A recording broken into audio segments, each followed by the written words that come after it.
The slap echoed through the federal courthouse like a gunshot. Dr. Alana Vance staggered back, her visitor's pass fluttering to the marble floor. The man who struck her, a uniformed officer named Sergeant Rex Sterling, stood over her, sneering. "Keep your fake papers and get out," he barked, his voice filled with venom. The lobby fell silent. Alana straightened, her cheek burning, eyes locked on the name stitched above his badge. "Sergeant Sterling," she said evenly, voice trembling with restrained fury. "I will not forget this." She picked up her papers, gathered her composure, and walked past the stunned crowd, every step measured and deliberate. Have you ever been judged before you could even speak? For Alana Vance, that moment wasn't defeat, it was ignition. The beginning of a plan carefully designed to turn humiliation into reckoning. 2 weeks later, Vance versus Sterling gripped the federal courthouse. Reporters lined the hallway, cameras flashing. Inside, the air was electric. Sterling sat at the defense table, his smug confidence undisturbed, his lawyer, Douglas Reed, whispering strategies.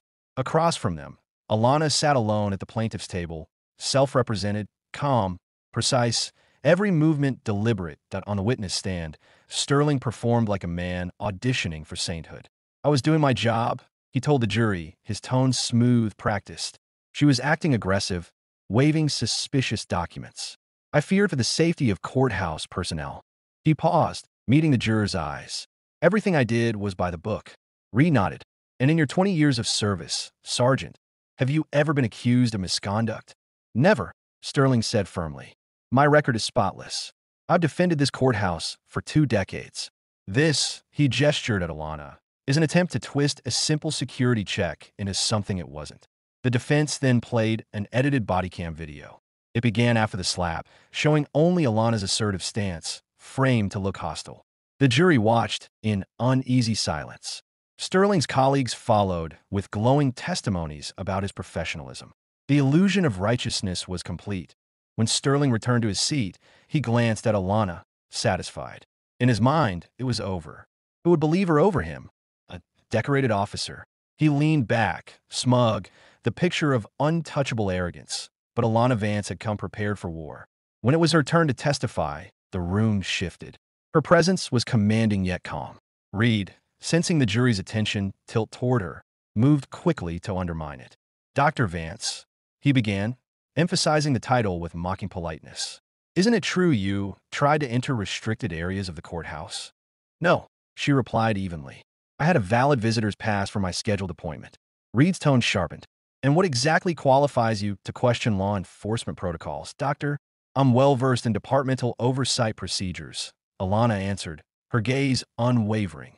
Reed smirked. "So you're some kind of activist?" Her lips curved into a faint, knowing smile. "You could say my experience extends beyond activism." She glanced briefly at her watch, a subtle, elegant gesture that carried quiet significance.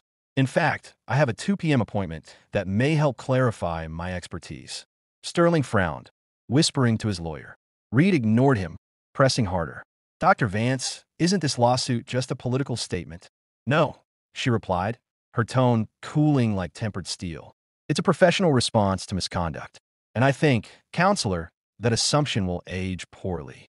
At 1:58 p.m., her phone vibrated once. She checked the message, then looked up with a small, razor-edged smile. "Your Honor," she said, rising slightly. "If I may, my 2 o'clock appointment has arrived. With the court's permission, this individual's testimony will be illuminating." A murmur rippled through the courtroom. Sterling's confidence faltered.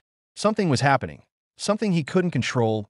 Exactly 2 p.m., the heavy courtroom doors opened. The sound of polished boots echoed as a tall figure entered in full dress uniform. Commissioner Robert Thorne, the city's top law enforcement official, strode forward with 2 aides carrying a sealed document case. The judge blinked in surprise. "Commissioner Thorne? This is highly irregular." "Your Honor." Thorne's voice carried the weight of authority. "I apologize for the interruption, but this matter directly concerns these proceedings." He turned his gaze towards Sterling, who now sat frozen, all color drained from his face. "Commissioner," the judge began cautiously, "you have the court's attention." Thorne nodded gravely. "Then I'll proceed." He placed the document case on the table with deliberate care. "Earlier today, The department concluded an internal affairs investigation regarding Sergeant Rex Sterling's conduct, as well as prior unreported complaints. A ripple of gasps swept the courtroom. Sterling's lawyer jumped up. "Objection! This is highly improper. Overruled," the judge said sharply. "Continue, Commissioner." Thorne opened the case, revealing a thick folder stamped confidential. Internal affairs findings that Alana's expression remained unreadable, her gaze fixed forward. She had said nothing, but every move had led to this exact moment. Every step had been part of her strategy. Sterling shifted in his seat, his composure cracking. This is a setup," he muttered, eyes darting. "She planned this." Alana turned to him, her voice soft, lethal. "No, Sergeant. I prepared for this." The commissioner's voice cut through the rising tension. According to these findings, Sergeant Sterling's actions on April 10th were not an isolated incident. He paused, letting the silence settle like dust after an explosion. They were part of a documented pattern. The room erupted, reporters whispering, the defense panicking.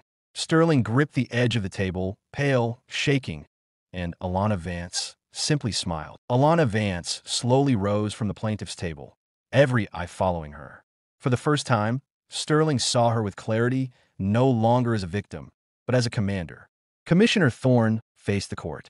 "Ladies and gentlemen, it is my honor to announce that, effective immediately, Dr. Alana Elizabeth Vance has been sworn in as the new chief of police for our metropolitan area." The words detonated in the courtroom. Gasps erupted. The jury members' eyes widened in shock. Reed's mouth fell open, but Sterling's reaction was the most absolute. His face drained to a ghastly ash gray. Alana reached up, her movements deliberate, and unzipped her blazer. Beneath, it was a crisp police dress uniform, midnight blue with polished silver buttons and 3 stars gleaming on each shoulder. 2 decades of service ribbons, including commendations for leadership and community service, adorned her chest. The victim seeking justice had just revealed herself as the ultimate authority figure in law enforcement. The woman Sterling had dismissed as a darling and a welfare queen was now his commanding officer. "Chief Vance," the judge managed, struggling to process the revelation. "Would you confirm your new position for the record?" "Yes, Your Honor," Alana replied, her voice carrying a weight of new authority that filled every corner of the room. "I am Alana Elizabeth Vance, Chief of Police, sworn in this morning with full authority over all departmental personnel and operations." Her eyes found Sterling's across the courtroom. He looked like a man watching his world shatter in slow motion. "This includes," Alana continued, her voice quiet but precise, "full supervisory authority over Sergeant Marcus Sterling and the power to make immediate personnel decisions regarding his continued employment." Sterling's breathing became shallow and ragged. The person he had slapped, humiliated, and judged was now the one who would determine his fate. You planned this whole thing," Sterling stammered, his voice a strangled whisper. Alana turned to face him, the 3 stars catching the light. "Sergeant Sterling, I plan to seek justice for an unprovoked assault. The fact that you assaulted your future commanding officer speaks only to your catastrophic lack of judgment." The power dynamic had reversed so completely that it seemed to bend the reality of the room. Sterling was now a subordinate officer facing his chief in federal court, after being exposed as a liar and an abuser. Furthermore, Alana concluded, her professional resolve absolute.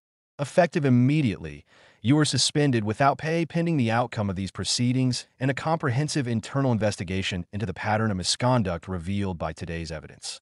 Sterling's career, his reputation, and his freedom were now in the hands of the woman he had treated as less than human. Justice was about to be served, not just by the legal system, but by the very person Sterling had wronged. And she had the authority to make it stick.